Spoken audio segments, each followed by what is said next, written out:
Banyak orang juga tanya sama saya, benar atau nggak benar, lalu saya jawab, ya semuanya itu kan adalah hak prerogatifnya Presiden ya. Kapan aja Presiden itu mau melakukan penggantian seorang menteri, melakukan reshuffle kabinet, itu sepenuhnya ada pada Presiden dan sampai hari ini kita nggak tahu apakah itu akan dilakukan atau tidak. Yang kita dengar kemarin adalah penggantian terhadap Menteri Pertanian, karena memang Pak Imponya sendiri kan sudah mundur, jadi kosong lalu kemudian dilantik penggantinya. Tapi yang lain-lain belum ada perkembangan apakah memang betul akan dilakukan reshuffle atau tidak. Memang saya pikir banyak persoalan-persoalan hukum ya, seperti yang disebut oleh Pak Mahfud sendiri ya, bahwa hukum kita itu harus dibenahi ya, banyak kelemahan-kelemahannya dan itu dikemukakan pada waktu Pak Mahfud diputuskan menjadi calon wakil presiden oleh Ibu Megawati. Saya sependapat dengan apa yang dikatakan oleh Pak Mahfud itu, bahwa banyak sekali persoalan-persoalan hukum yang ada di negara kita ini.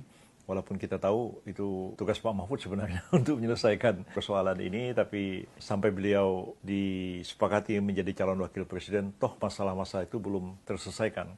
Kalau sekiranya Anda tanya pada saya, apakah saya sanggup dan tahu bagaimana menyelesaikan persoalan-persoalan itu, ya insya Allah saya paham tentang soal itu. Ya, saya dengan Pak Mahfud itu sama pernah jadi Menteri Kehakiman. Lebih lama saya menjadi Menteri Kehakiman dibanding Pak Mahfud dan terlibat secara langsung menangani persoalan-persoalan hukum yang ada di negara kita ini. Dan saya kira walaupun setahun ke depan ini, sebelum berakhirnya masa pemerintahannya Pak Jokowi sampai dengan tahun 2024 yang akan datang, itu sebenarnya masih banyak hal yang dapat kita perbaiki, masih banyak hal yang dapat kita rumuskan ulang, masih banyak hal yang dapat kita atasi dan kita selesaikan bersama. Apalagi di Polhukam itu kan sifatnya melakukan koordinasi antar beberapa kementerian dan instansi, termasuk juga adalah Kementerian Hukum dan HAM, Kejaksaan, Kepolisian, TNI, dan lain-lain sebagainya.